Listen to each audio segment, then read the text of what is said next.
Good evening, everyone. Thanks for joining us here at the 18th annual Filmed by Bike Film Festival. This is our series of pre-festival events. Usually, the Film by Bike Film Festival is our annual celebration of the world's best bike movies featuring our newest collection of films. And usually, this takes place at the beautiful, historic Hollywood Theater here in our hometown of Portland, Oregon. Obviously, that's not happening this year. And since we've moved to an all online event, we thought it would be really interesting to add in some additional content with pre-festival events to give you guys just a little bit more this year, because let's face it, it's been a weird year and everyone needs a little bit more. Now, last night we kicked off this YouTube pre-festival event series with a really important conversation. For as long as there have been bike advocacy organizations, there has been a woeful lack of diversity, equity, and inclusion within the bike advocacy sphere. And there's no way we could move into this whimsical, fun, playful film festival season without having a conversation about the very real and important conversations and movement that are happening all around us and within our spheres. So last night we kicked off with a conversation with bike advocacy experts from across the country who are deeply immersed in diversity, equity, and inclusion for transportation and bicycling in particular. It was powerful. The guests were amazing. It was a big house too. We had lots of people here, and that's available here on YouTube in our playlist for the festival. So I encourage you all to watch that. I think it really sets the tone for the festival. Diversity, equity, and inclusion, and providing space for the voices of Black, Indigenous, and all people of color to hear those bicycle stories. That's been a core feature of our festival for years. And we have some new initiatives coming up about that we're excited to share with you when we launch the festival this year. So Film by Bike kicks off on the 10th with a happy hour, moving into 3 days of bike movies, Friday, Saturday, and Sunday, September 11th, 12th, and 13th. Tickets are available at filmbybike.org. And as part of our fun pre-festival events, we wanted tonight to bring on one of our filmmakers and supporters of Film by Bike to talk about a really nice, lighthearted topic and super fun opportunity to talk about bikes. We've got Dean Dickinson, from a rider with Bone Death Bikes. Dean, it's great to have you here. Yeah, thanks for having me. I appreciate it. And we've also got Andrew Lazarick. He is a professional BMX rider who is based in, usually he's from Canada, but he's living in LA these days. And so Dean has a film coming up in the festival called Pool Service Announcement. It's a super fun, creative film, and that is going to be showing at our Friday Shorts B program. That's at 9 o'clock on Friday, September 11th. You can get tickets at filmbybike.org. And I'm really excited to talk a little bit more about that film and about BMX with you guys tonight. But before we launch into all that, I want to remind the viewers that we do have the chat window here. If you're in full screen mode on YouTube, you may not see it. You may need to minimize to see it, but we've got that chat window going there. So let us know, where are you tuning in from? What you're drinking tonight, if you're hanging out having a drink while you watch the show, what the weather's like, if you rode today, where you rode, and definitely let us know what your thoughts are on BMX and any questions you have for our guests. We may not be able to get to all of your questions, but we will do our best to get to that. Also, this show that you're watching right now, that link that you see at the top of your YouTube page, that will bring other people to this show as well. So feel free to share this link with others along the way. And again, Dean's film is going to be playing on Friday at Film by Bike. So we're really looking forward to that, Friday, September 11th. So to kick things off, I want to hear a little bit more from you guys about how long you've been riding and how you got into BMX. Dean, take it off. Okay, great question. Coming from the 90s, I would say I got really into BMX in the late 90s. Obviously, I had a BMX bike growing up as a kid. Evil Knievel was a huge driving force to my passion to bike riding, obviously Pee Wee Herman. But I kind of went the team sport route for many years. And then in the late 90s, I fell in love with BMX. And so I've been doing it ever since and been pretty passionate about it. And that's the beauty about cycling and riding bikes is a BMX bike can be a gateway to so many different creative avenues and building perspective and traveling the world. And yeah, so I'm sure Andrew might have a similar story to that. Yeah, Andrew, how about you? It's similar. Similar. First introduction is I was a little kid and just came home from school one day and saw the X Games on TV, and I didn't even know what BMX was at that point. But as soon as I watched it, I like immediately just wanted to go outside and try to jump my bike off things, and that's what I did. And then the more I was doing that, the more I realized I really liked doing that, and then just slowly tried to figure out more what the whole BMX thing was and just kind of immerse myself in it from there. So now here you are as a pro rider. What is it like? What does that mean? What is it like to be a pro rider? Um, Man, it means a lot of things. I mean, for me personally, it's something that's really special because it's something that I've loved for so long and I'm still very passionate about. And it's still at the bottom line, something I love to do. And it's within that a really cool way to connect with different people around the world. And for me to move from Canada to California and like meet people like Dean, who, if it wasn't for BMX, we probably would have never ever crossed paths. And it's just a cool way to connect with people around the world who share the same passion as you and have a common interest.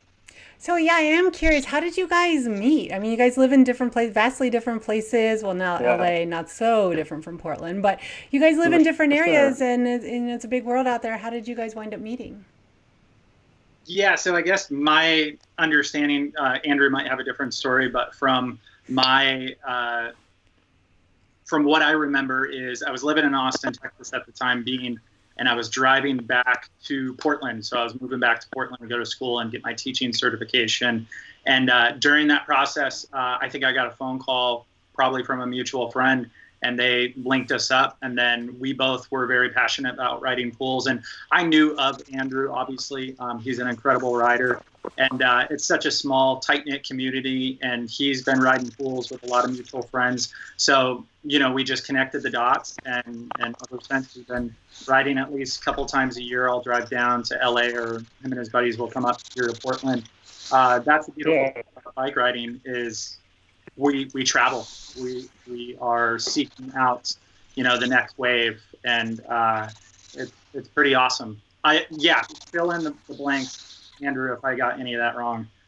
no, I mean that was exactly it. Like BMX, like Dean mentioned, is a very small culture in itself, but then you take the people who actually like to ride backyard pools, and that takes a small culture even smaller.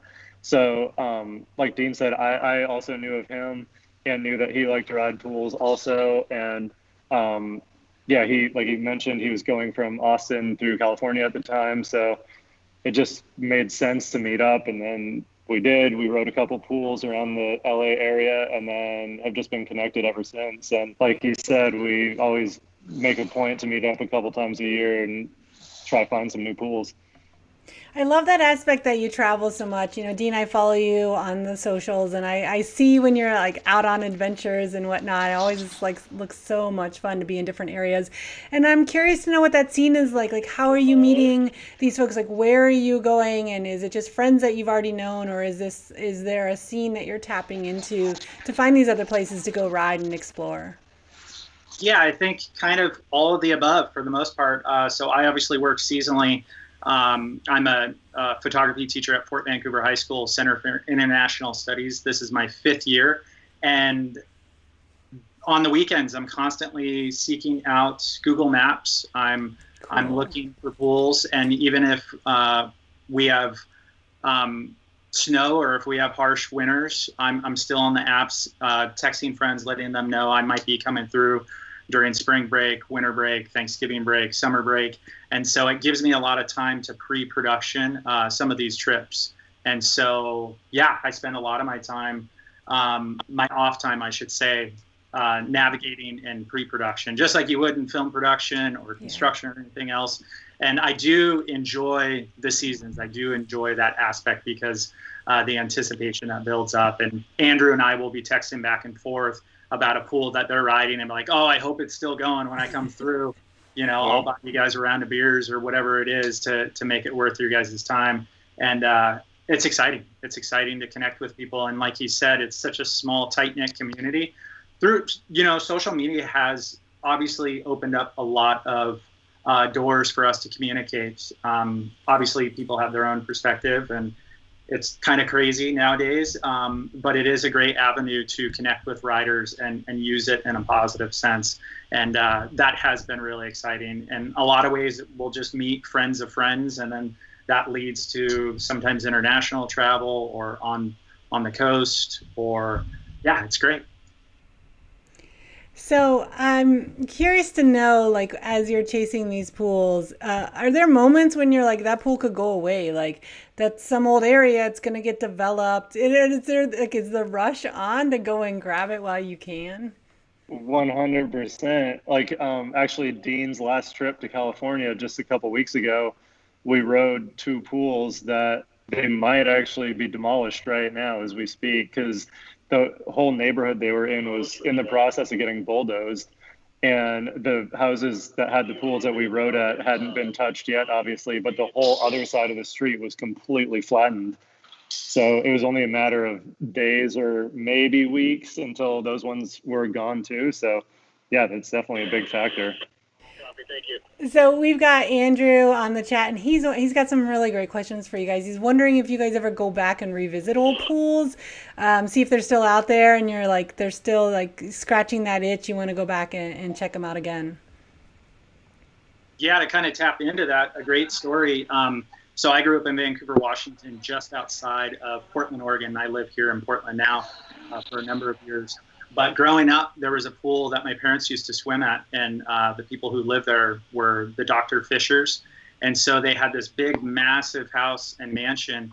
And when I was in high school in 2004, the year I graduated, the pool went up for sale, and the pool was empty. And so we rode it for an entire summer. Nice. And up until someone bought the house again, and then just a couple of years ago, the house was vacant. So me and some buddies dropped a couple of pumps, and it took us 2 weeks to clean this thing out.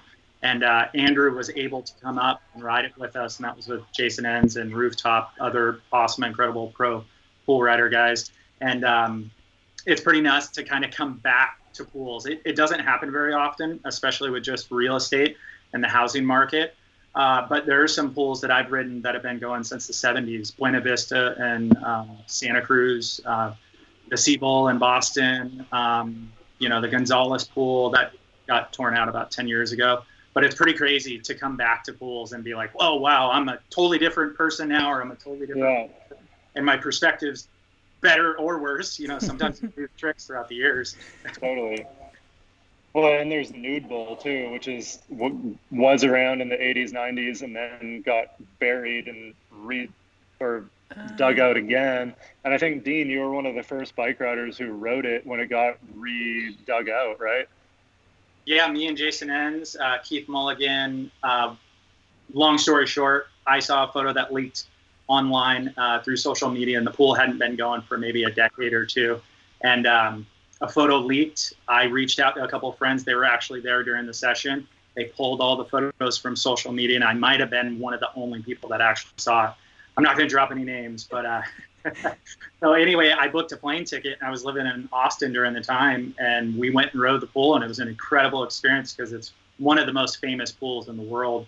And originally it was a nudist colony, and they used to have these big blowout parties in the desert. And then in the early 80s, I think Salba and a couple other guys in the Inland Empire in Palm Springs originally got the pool going. And then we were back, and now it's there if you want to go and try and find it. But I'm not giving directions. Yeah. You're not dropping any coordinates. Yeah. Something like that for me personally, like growing up in Canada and always seeing this, like all this amazing old photos from old pros and stuff riding this super iconic spot, and then knowing that it had gotten buried and is basically non-existent anymore. But then now that I happen to be living in LA at the time, and all of a sudden it's like unearthed again, it's like pretty surreal for me in that aspect, that now all of a sudden I have this chance to ride the spot that I thought was not going to be rideable ever again. And now I happen to be living in the somewhat area of it and had the chance to go ride it. And it's that feeling in itself is pretty special. Yeah. Well, Frozen Yogurt in the chat is saying, Dean, he thinks it's really rad that you are a teacher because it's a cool opportunity as someone who's into BMX and can understand skate culture, I'm sure, as well, just to be able to relate with, the younger set in that regard. I think that's pretty awesome. Also, Andrew in the chat is wondering if you guys have ever ridden any pools outside the U.S. and what that scene is like. Dean has. Outside of the North American continent. Sorry. Let's say that, Andrew. I apologize. Yeah. No, that's totally cool. But yeah, no, Dean, you just did a lot of the footage, or some of the footage in your film is from Australia, right? Yeah, so I'm not going to say the general area, but it is in Australia that we rode a bunch of pools. And I was lucky enough to link up with a couple of guys out there, and I was very fortunate. And even just riding pools in Canada is exciting too. You're crossing the border. The entire setting is completely different. Even law enforcement, the way they communicate with people trespassing is totally different. When I went and rode pools in Canada with a couple of our buddies, Josh and Corey Walsh, I was a lot more at ease, to tell you the truth, because riding some of these pools, I've had guns pulled out on me. I've been arrested. I've had a number of different things happen from law enforcement. And then I've also had really good experiences too. So traveling internationally and riding pools is a total trip. And it's obviously something I'm really passionate about. So anytime I get to ride a pool in a different state or different location is really exciting. And even since I've only ridden pools like in the North American continent, but I've met a lot of friends and some who are really good friends now that have traveled from France to California to just come ride pools. And they do have a couple going back in France, but it's a lot more rare out there, obviously. But so even though I haven't actually made the international trip to go ride a pool, I have a lot of friends now that have done that. And I've met since through their travels to California, and I've always extended the invite to come visit them in France and ride their pools, but I just haven't been able to make it yet. So would you guys say that is, this region of Canada and the United States kind of at the forefront of pool riding culture? Southern California specifically, for sure. Because they've got a lot of pools there. Yeah. And, there's exactly. that like surf, skate, BMX culture is pretty strong there as well, I would Yeah, imagine. it's where it all started for the most part. Yeah. Yeah, traveling to Southern California, Las Vegas, Arizona, those areas really just are booming in suburban areas to where they do have pools, they do have property. And that's kind of the icing on the cake as far as the American dream. And post World War II, that was something that every other house in Southern California had a kidney-shaped pool. And so through that life cycle, we've been able to come through and restore some of these pools and ride them and have a creative outlet, which is a complete trip. Some of the stories that we hear about some of these houses, there's so many to even explore. As far as hearing the history, good and bad, as far as some of the places we've traveled to ride some of these pools. So that's something that's really exciting for me, because the first time I rode a pool, trespassing and going through the broken fence and then seeing this empty swimming pool, it's kind of rare. It's something that you're not used to seeing, and using it as a blank canvas for expression and creative outlet is an incredible experience, because there's so many things going through your head. And then the terrain is really difficult to ride too. So obviously the West Coast and in this part of the country, there's in here, even in Oregon and Washington, there's a lot more than you would think, but you really got to dig deep to find them. What is the craziest shape of a pool you've ever ridden? I know the kidney bean's like the classic, but you guys ever ridden one that's like got sharp, like an octagon shape or something really bizarre like that, or something really dramatic and gorgeous and huge? I've seen some crazy photos of them, but I personally haven't ridden anything too outside of the normal. But the most distinct photo that I can remember, and a friend of mine who Dean mentioned earlier, Jason Enns, he and another friend got to ride it, but the pool was the shape of a guitar. Like if Wow, you're looking that's like at cool. it from like an aerial view, it was in Yeah, complete outline of a guitar with the neck and everything. that's awesome. Yeah, for us, it's all about features and riding something new. As pool riders, we've ridden hundreds of kidney-shaped pools, and they're great. They're usually some of my favorite, but it's fun to ride something that's different. And recently, I actually just rode a pool that had a volcano right in the middle of the pool, and they used it as a putting green. So right in the center, they had a little putt-putt golf green space, and they would chip away over into the middle of the pool.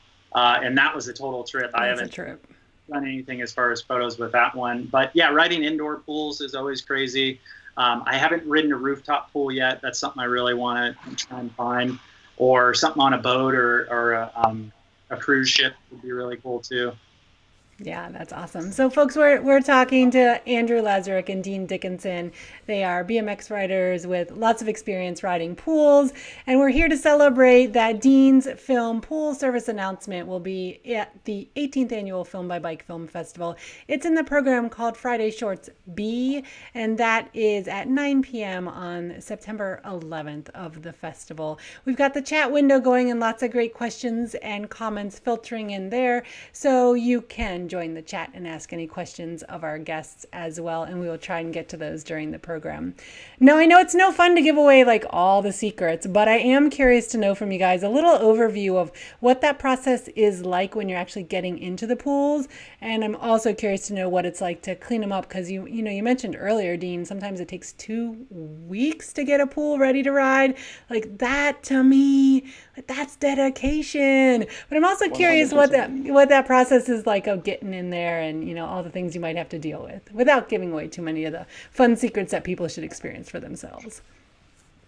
Yeah, so just like other forms of cycling, if you're riding trails or mountain bikes, it takes work, and blood, sweat, and tears really do go into this work.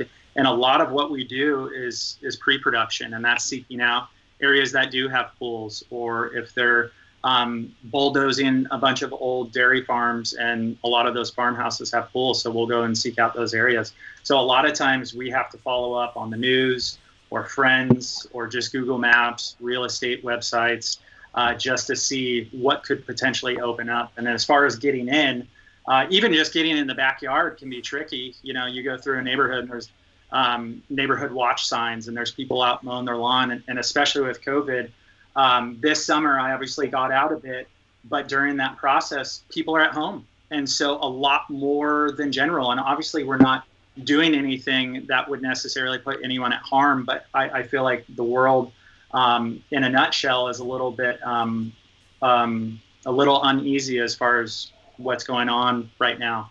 So that's definitely changed the dynamic. But once you do get into the backyard and seek out the pool, from there, it's getting the gear and seeing what you have to do. I just spent $1,000 on a brand new trash pump, and that pumps out thousands and thousands of gallons. We drained an entire pool in about 2.5 hours, and that was probably 30,000 gallons, which is pretty exciting. But at the same time, when you have neighbors mowing their lawns and they see this water explosion, they think a pipe exploded, and they're on their phone and maybe calling the cops or the property owner. So yeah, it's insane. It's the most unpredictable form of riding I've ever experienced, and I'm sure Andrew can explore that as well. Yeah, I mean, you never know what you're going to run into, and I mean, the thing that always catches you off guard is how bad the water usually smells.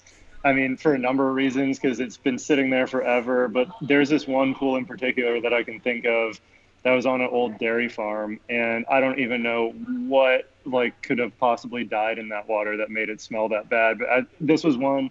There wasn't a lot of water in it, so we didn't actually use a pump. We just used the old school method of buckets, which, looking back, was a terrible idea because that meant you had to be closer to the water, which is bringing the smell closer to your face. And it was absolutely disgusting. It's always usually pretty bad, but that one in particular was the worst that I could remember. Yeah, it sounds pretty awful. But hey, Yeah, worth it in the end, right? 100%. And that one wasn't even one of the most fun to ride, but I mean, it's always worth it. But that one, even though it wasn't the most fun to ride, one of my friends happened to shoot like one of my favorite photos ever from that pool. So you just really never know what you're going to end up with. Like sometimes even if it's not that fun at the moment, you'll look back like in a week when you see the photo and it just, the stars align for some reason, and the end result is usually something that you're really excited about. I feel like for BMX culture, similar to skate culture as well, like the experience is so much a part of it, but also the art behind it and the photos that are captured are just these incredible moments that really seal in the experience and amplify them to other folks. There's so much really, I mean, I was looking through your Instagram feed, Andrew, and just a lot of the stuff that I see that Dean is doing. It's just beautiful. And you just get this feeling of flight and freedom and ruggedness and like the street style. I don't know. I just think it's really interesting. No, for sure. And that's like one of the things that draws me most to pools is that the scenery is always different. The shape of the pool is always different. Color is always different. So even if you were to shoot the same trick at every pool you rode, it's always going to look different based on all those factors, which I think is a really cool and exciting part about that.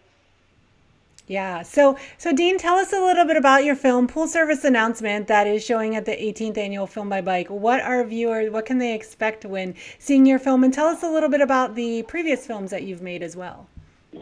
Okay, so yeah, just to follow up as far as my involvement with the festival. So I think my first film was the tribute to Pee Wee Herman, and we filmed that mostly in Austin, Texas for that time being. Second film was, I think, my part in a Bone Death video, and then this is my third installation with the festival. And then 1 year I was on the judging panel for the films coming in. So this year, yeah, it's been an exciting project, and Andrew's pretty much been along for the ride the whole way, good and bad. Anytime working with Super 8, 16mm film, analog film in general, you're going to have some challenges. And what really inspired the idea, and I wrote about this recently, was the Ronald Reagan, Nancy Reagan era of drug PSAs, anti-drug PSAs, just say no. And when I was a kid, I remember watching those commercials. I remember watching Michael Jordan. I remember watching the egg being cracked. And then the one that really stood out to me was the woman diving into the empty swimming pool. And it completely freaked me out. I remember in the late 80s, seeing the woman dive into the empty swimming pool just terrified me. It made me never want to touch drugs or do anything. And actually, I never did. So she did her job right. And maybe there was some good out of the Reagan administration. But No. So anyway, yeah, watching that commercial, I wanted to do some sort of spin-off tribute to it, to the pool riding. And right around that time, I actually got a donation at work for a Super 8 camera. I actually have it. Oh yeah, show us. That's awesome. So this same exact camera, oops, sorry, I dropped the lens cap. So the same exact camera, the Canon AutoZoom 814, I was given this to my program at work. And unfortunately, there was not a whole lot we could do because processing, developing, scanning, and purchasing the film was just way over the budget as far as anything I could do with my students. So I took it for myself and I did a camera test, worked out totally awesome, shot a number of rolls of film, and then unfortunately one summer, I hate even bringing this up, but I shot with Andrew and our buddy Rick Thorne and Rooftop and a ton of other guys, and none of the film turned out because the shutter, there was an issue with the shutter and the light meter, so we just had complete black, which is unfortunate. So to kind of dig into the story of the film, it's just riding pools, seeking out pools with an anti-drug Pee-wee twist. And I guess I'll just kind of leave it at that. So then that will kind of hopefully encourage people to check out the program and the film. Awesome. I love that. So Save the Youth in the chat is wondering if for you guys, if it's really just pools, or are you also out there in search of quarter pipe like transitions and other types of riding in the street? Yeah, I mean, I like to ride everything and transition based usually, but I mean, given that I will ride anything, but just given where I live now around Southern California and the fact that I thoroughly enjoy riding pools, that is primarily what I seek out. But yeah, I mean, I mean, me and Dean will ride other stuff together than pools too, but that's definitely the favorite. Yeah, and I guess just growing up, I grew up riding the street. I didn't start driving until I was 18. So my form of transportation was just riding in the streets, and I was influenced by a number of incredible street riders. And so that was the biggest sense of independence for me as a kid, is getting on my bike and exploring my neighborhood and beyond. And growing up in Vancouver, I would just ride over to Portland and explore the streets and ride with other BMXers, and it was an incredible experience. So recently, in recent years, I mostly ride concrete skate parks. So here in Portland, we have some of the best skate parks in the world, and that all spawned from the Burnside skate park movement. 3 companies were born after that. That was Grindline, Dreamland, and then Airspeed, and they've built skate parks all over the world that are the best. So that takes up a lot of my time. In recent years, I've actually been racing a little bit here and there, and that's been really fun, BMX racing. So I ride quite a bit, but mostly backyard pools and concrete skate parks, but I've been having fun with some of the race stuff, and I still ride street here and there too. So talking about skate parks, I know that, I think most of us know that skate parks are this like amazing place for kids, a chance for people in general to be active, but especially for kids when they're looking for something to do. A town puts in a skate park, boom, next thing you know, it's super crowded, and that's awesome. So Dean, I know you've done some work in advocating for the development of new skate parks to ensure that they are accommodating of BMX. Can you tell us a little bit about that and, what that's all about and how you've been involved in those efforts? Yeah, I feel really fortunate. I had some great mentors to kind of guide me through that process. So that's been 15, almost 20 years now. Long story short, I got a job as the skate park monitor at the Swift skate park in Vancouver, Washington. And from that opportunity, I had an incredible mentor, Johnny Tucker, who works for Vancouver Parks and Recs. He really connected me with a lot of great people. And during that process, I was able to get on the skate park leadership advisory team for Portland. And the master plan system was 19 public skate parks in Portland. I think we have 7 now, which is really exciting. But it takes a lot of money. So obviously it has been moving a little bit slow in recent years. But when I was on the original committee, I was with politicians, I was with school teachers, and for the most part, most of the skate advocates probably thought I was annoying, probably thought I was very young, maybe a little naive.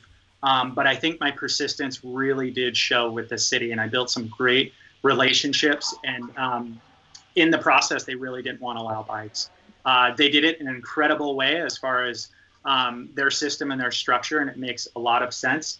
But as BMX culture has grown, I think accommodating for both user groups is really important. So now I'm currently on the board for Skaters for Portland skate parks, and it's pretty exciting. I'm sitting at the table with other skate advocates and lifers, and now I'm a part of the conversation as well. And I'm really fortunate to have built those relationships and had those experiences advocating for equal access in these public skate parks.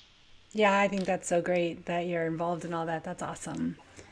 Now, so Andrew, you're living in LA these days, but you're from Canada. What is it like riding? What was it like riding in Canada? I mean, were you dealing with the definitely different weather culture up there? Were you riding through the winters? And tell us a little bit more about that scene. Well, that's actually, I'm going to touch back to what you guys were just talking about, the whole bikes inclusion thing. Yeah. So I grew up in a really small town in Canada, and we were actually fortunate enough to have an indoor skate park in the town.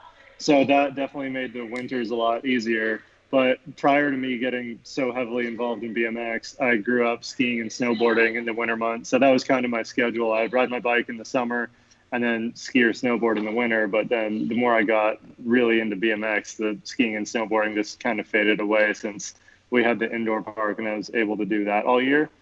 But what I was getting back to is, so since I was from a really small town, there weren't that many of us who like regularly went to the skate park anyways, whether you're on a bike, skateboard, or whatever else you happen to be using. So where I grew up, we never even had, there's never any issues like that. It was just like, oh, you're one of the kids that hangs out at the skate park all the time. Cool, me too. And it didn't really matter like what you were doing. It was just, we were all there having fun on the same terrain, regardless of like what you were doing it on. And the more I got into BMX and reading the magazines, you would always hear about how there are the issues with the like bikes not being allowed in skate parks and stuff. And that, it was interesting to me because I never grew up directly in that, but I always knew it was a thing. And then now living in California, you do still kind of experience it a little bit, but it's really cool to see people like Dean taking the initiative and making it accessible to everybody. And it is definitely stepping towards that direction, which is really cool to see. So that's definitely a positive thing. But back to your original question about how is it different from Canada to where I am now, the weather is a main thing. And that's initially what made me want to make the move from Canada down here, just to be able to, I mean, don't get me wrong, having the indoor skate park was great. And I'm very fortunate that I had that. But I mean, it's pretty hard to beat being able to ride outside in the sunshine, like almost every day of the year. So that's definitely a big plus. Yeah. So what are some of the things that you guys are seeing in the BMX culture, whether that's in your region or in the broader area, that has you excited? What are some of the new trends? What are some things happening that have you excited? That's a great question. I feel like BMX is kind of all over the place right now, as far as subcultures and communities. And I think that is pretty exciting. You know, you have Flatland, you have Big Air, you have obviously the incredible street stuff, and then just kind of a mixed bag of other things. But what's been really exciting for me is seeing BMX coming into the Olympics. I think everyone has their own perspective as far as where they see BMX is at and if it's good or bad. But I think it's great that there is an opportunity for people to live up to that standard if they want to. And it's awesome. We have friends that are competing or at least training. They were training for the Olympics, and then that's male and female riders. And I think that's awesome. That's gotten me excited as far as seeing the growth as far as female riders in general, and then the opportunity for people to train for the Olympics. You know, that's a completely different world than what I'm used to and what experience. But I think that's great that people can approach it like a sport or represent their country. And I think that's pretty awesome. So that's my perspective on some of the exciting things going on in BMX. How about for you, Andrew? I mean, I totally agree with what Dean just said, especially about the Olympic thing. I mean, a lot of people within BMX have various opinions on that, but it's like anything. You can really take it however you want to take it. If you see it as a negative, that's fine. If you see it as a positive, that's really cool. But with the fact that it's even an option right now, I think is really neat for kids, just because it's just another avenue for them to go to. Or, I mean, it's just going to overall get more kids excited about BMX, and that's just going to be more people involved in the sport in general. And another thing that you did also mention too, Dean, is the whole women's thing. In the last couple of years, there's been a lot more, not only women riders, but pretty much all the events now have women's categories, which I know doesn't sound that crazy, but like for a long time there just wasn't enough women to facilitate that. But now that there is, it's cool to see that that's a thing that's being added to all the events. It's insane, the caliber of riding too. I've been to some of those events, the Vans events, and it's unreal to feel that energy too. I will say, watching the women's categories as far as the contest, it kind of brings us back to the backyard DIY jams, and it's really exciting. It feels like a tighter knit community because unfortunately in BMX you are going to have some egos and you're going to have some jocks, and that's okay. That's fine. People can take it however they want. But it's so cool to see how supportive some of the female athletes are, and watching them kind of grow as a group and just doing their own thing, and it's exciting.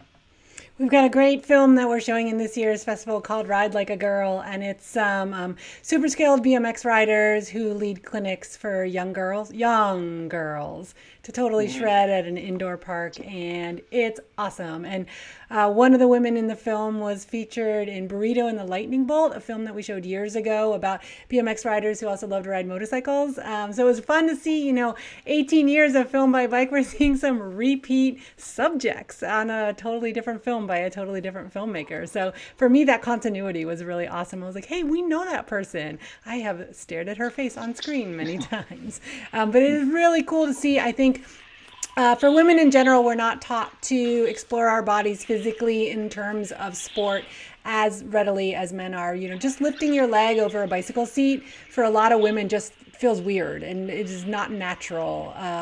We're taught to, put our legs together and be tidy and neat, and that historically, obviously, we've made great strides in that arena. But it's still, I think, getting on a bike in general is such an empowering thing for women, and to be in a sport like BMX, I think is just a great way to exemplify that as well. So it's nice to hear from you guys that you're also seeing that trend and more women in the sport. I think that's awesome, in the sport and the culture.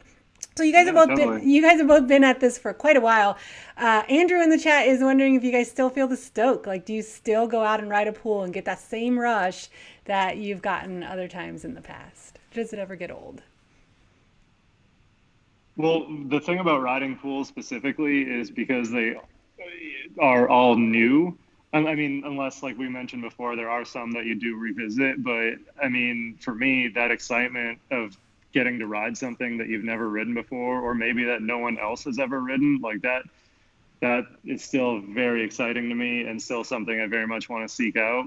And I still do legitimately enjoy riding my bike and carving around a pool or a cement bowl and just going in the air. Like, that's a feeling that you can't really find anywhere else. Yeah, and to kind of piggyback to what Andrew had to say, especially riding pools, every single dynamic is completely different. In a lot of ways, up here in the Northwest, a lot of the pools that we ride, we have to ask permission. So you're going and soliciting BMX culture. You are imposing people's private space. And it's exhilarating, it's terrifying, it's exciting, and sometimes you build lasting relationships. We had one permission pool not far from where I live here in St. John's, Portland, and we had that going for almost 10 years. And we would help them do yard work. We would bring them over food and drinks and tacos and whatever. And it was incredible. But as far as the stoke and the energy, it's completely different and unpredictable. And so I think that's what's really drawn me into riding pools and street in general. I grew up riding in street in my neighborhood, and pool riding is so much similar. You're breaking the law, you're trespassing, you're seeking out a spot. You don't know how long it's going to last.